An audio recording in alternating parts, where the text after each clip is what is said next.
হ্যাঁ বন্ধুরা, আজকে সারাদিন আমাদের 21-এর সে আন্তর্জাতিক মাতৃভাষা পালিত হচ্ছে।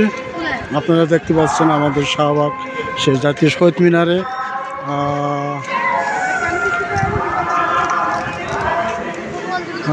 সেই সকাল থেকেই সেই শহীদ মিনারকে তারা স্মরণ করছে। বিভিন্ন শ্রেণী মানুষ আসছে এবং তারা পালন করছে। আমি এখন সে শহীদ মিনারের পাশে আছে দাঁড়িয়ে, বাইরের অংশটা আপনাদেরকে দেখাচ্ছি। দেখুন, এখনও অনেক সেই যারা 21শে ফেব্রুয়ারিকে শ্রদ্ধা নিবেদন করবে তারা এখনও অনেক লাইন হয়ে দাঁড়িয়ে আছে।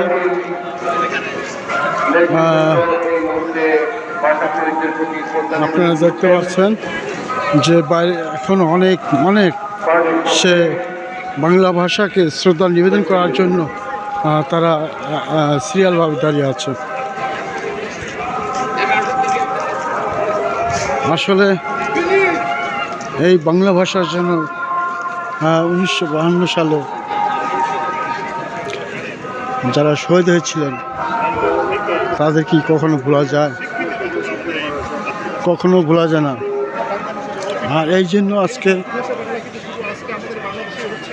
পৃথিবীর পার্শ্ববর্তী দেশগুলোর মধ্যে আন্তর্জাতিক মাতৃভাষা হিসেবে এই বাংলা কিন্তু স্বীকৃত, সেখানেও তারা পালন করতেছে।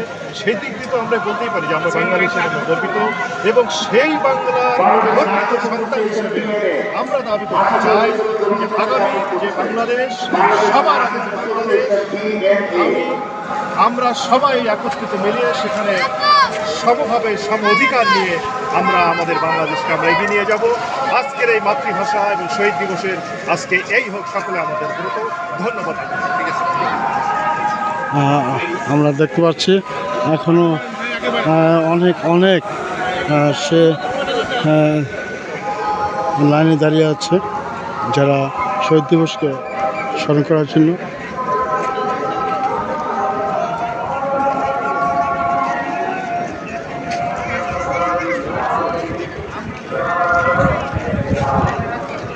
এটা হচ্ছে আমাদের সেই বাংলাদেশ, যা আসলে এখানে আসলে অনেক বোঝা যায় বাংলাদেশের। ভাষা শহীদদের প্রতি বিনম্র শ্রদ্ধা জ্ঞাপন করা হচ্ছে। জাতীয় সাংবাদিক সংস্থা নেতৃবৃন্দ এই মুহূর্তে শহীদ বেদিতে ভাষা শহীদদের প্রতি গভীর শ্রদ্ধা জ্ঞাপন করছেন।